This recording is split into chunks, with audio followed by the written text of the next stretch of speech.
Good evening everyone. आप सब, मैं आशा करती हूँ कि अपने अपने घरों में सही और सुरक्षित होंगे और अच्छे होंगे, सही होंगे।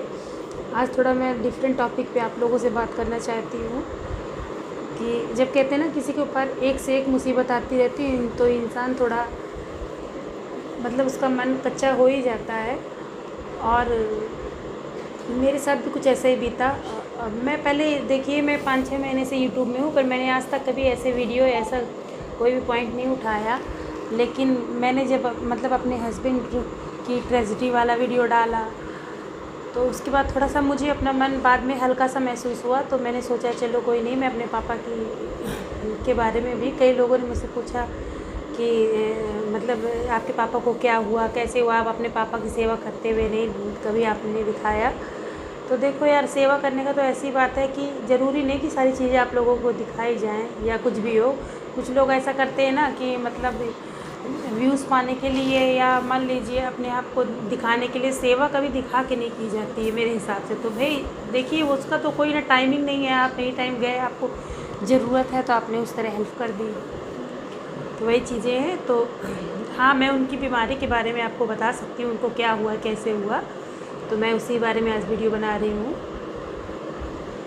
क्या हुआ था मेरे पापा को मेरे पापा शुगर पेशेंट हैं और वो बहुत ही वॉक वॉक करते थे, मतलब अपने आप को फिट फाट रखते थे। तो हम लोगों को ऐसी कोई भी दिक्कत नहीं महसूस होती थी या कभी ऐसा लगा ही नहीं कि ऐसा कुछ हो जाएगा। तो मेरी जब दूसरी सिस्टर की शादी हुई तो शादी होने के 1-1.5 महीने की बात है। एक दिन शाम को ऐसे मैं गई, उसके बाद फिर मैं 7 बजे तक लगभग रुकी रही मम्मी पापा के यहाँ। उसके बाद पापा ने कहा बेटा रुक जाओ, खाना खा के जाओ। तो मैं बोली नहीं पापा मैं जा रही हूँ। उसके बाद मेरे आने के बाद फिर मेरी बड़ी वाली दीदी आ गई होंगी, तो वो रुकी हुई थी नाइट में, क्योंकि वो टीचर हैं तो वो दिन में नहीं रुक पाती हैं। फिर वो रात भर रुकी रहीं और मेरी बेटी भी वहीं रुक गई थी और मैं और मेरा बेटा चले आए घर। उसके बाद क्या हुआ, दूसरे दिन सुबह मेरे पास मेरी बहन ने कॉल किया, बोली कि दीदी पापा गिर गए हैं और अब जल्दी आ जाओ, हम लोग को कुछ समझ में नहीं आ रहा। उसके बाद मैं फटाफट गई, मैं और मेरा बेटा था, क्योंकि मैं अपने बेटे को उठाया और फटाफट मैं गई। मैंने समझ लीजिए मुंह में पानी तक नहीं डाला था, मतलब सुन के इतना, क्योंकि मैं एक दुख से मतलब अंदर से ऐसे भी टूटी हुई थी। सो ज़रूर नहीं करती हूँ, वो कहते नहीं कि वो जो एक गाना है कि हर एक मुस्कुराहट मुस्काने, तो ज़रूरी नहीं है कि इंसान जो हंसता हुआ दिखे उसके अंदर गम ना हो, या वो हंस रहा है तो हमेशा सुखी ही रहता हो। तो उसके बाद मैं गई, मेरे जाने के बाद फिर क्या नाम है, जब मैं पहुंची तो पापा को ये लोग बेड में लेटा चुके थे। उसके बाद फिर जब देखा मैंने तो कुछ बोल नहीं रहे थे। फिर उसके बाद फिर इनको तुरंत नर्सिंग होम ले गया, मतलब मैंने फ़ोन किया गाड़ी वाले को बुलाया और जल्दी इनको नर्सिंग होम ले गए। वहाँ एडमिट करवाया। एडमिट करने के बाद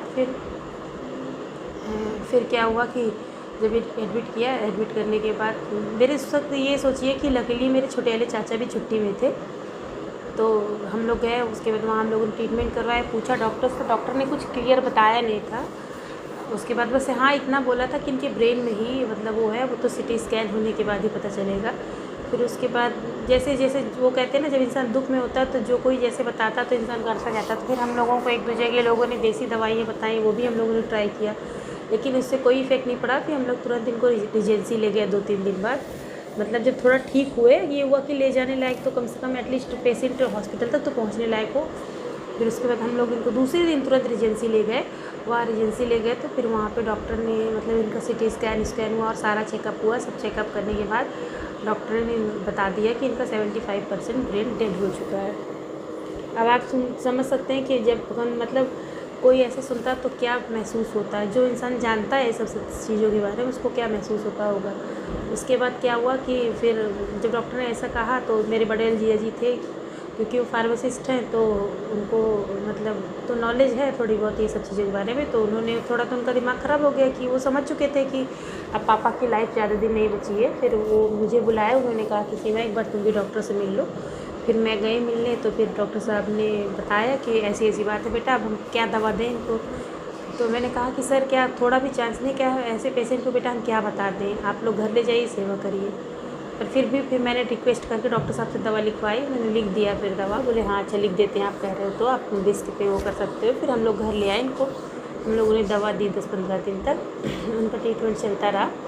उसके बाद ट्रीटमेंट चलने के बाद फिर हमारे तरफ एक जहानाबाद पड़ता है। जहानाबाद में बोलते हैं पैरालिसिस का बहुत अच्छा इलाज होता है, लेकिन फिर वहाँ पे ले गए, वहाँ से भी कोई अच्छा रिस्पांस नहीं मिला हम लोगों को। कुछ दिन दवा देते रहे, फिर एट लास्ट हम लोगों ने क्या किया, इनके हॉस्पिटल पापा को एडमिट कर दिया। वहाँ इसलिए एडमिट कर दिया क्योंकि ये था कि बीपी शुगर के पेशेंट है, वहाँ पे डॉक्टर्स रहेंगे, सारी चीज़ें मतलब अच्छे से केयर हो सकेगी। हम लोगों के मन का जो डर है, और क्योंकि हमारे मतलब देखिए ऐसे शहर में तो हम नहीं रह रहे हैं कि बहुत हाई फाई सारी फैसिलिटीज़ अवेलेबल है। हमें या तो कानपुर जाना पड़ता है या इलाहाबाद जाना पड़ता है। सो हम लोगों ने ये डिसाइड किया और वहाँ एडमिट कर दिया पापा को। फिर वहाँ पापा मेरे एडमिट रहे, मेरे पापा लगभग 1 महीने एडमिट रहे, और वहीं से मेरे पापा की धीरे धीरे काफ़ी रिकवरी हुई, काफ़ी सही हो गए मेरे पापा। उसके बाद फिर ट्रीटमेंट चलता रहा, हम लोग भी आते जाते रहे। कभी मेरी छोटी वाली सिस्टर रुकती थी, कभी हम सब लोग आते जाते देखते सुनते रहते थे। उसके बाद मेरी मम्मी परमानेंट रुकती थी, बिकॉज एक आदमी को रुकना बहुत ज़रूरी था। और उसके बाद फिर चलता रहा इसी तरह। उसके बाद जब पापा मेरे काफ़ी थोड़ा ठीक हो गए, तो फिर ये हुआ, डॉक्टर लोगों ने कहा कि यहाँ डाल के कोई फ़ायदा नहीं, अब ये मतलब इससे ज़्यादा नहीं यहाँ रिकवरी होगी, आप लोग दवा दीजिए, क्योंकि ये बीमारी ऐसी है कि इसको ठीक होने में काफ़ी टाइम लगता है। तो हम लोग भी सोचे चलिए ठीक है, क्योंकि आप समझ सकते हैं जो बंदा 1 महीने मतलब हॉस्पिटल में रहे तो उसकी क्या हालत हो जाएगी। पेशेंट तो जो बीमार है ये, उसके साथ रहने वाला भी पेशेंट बन जाता है।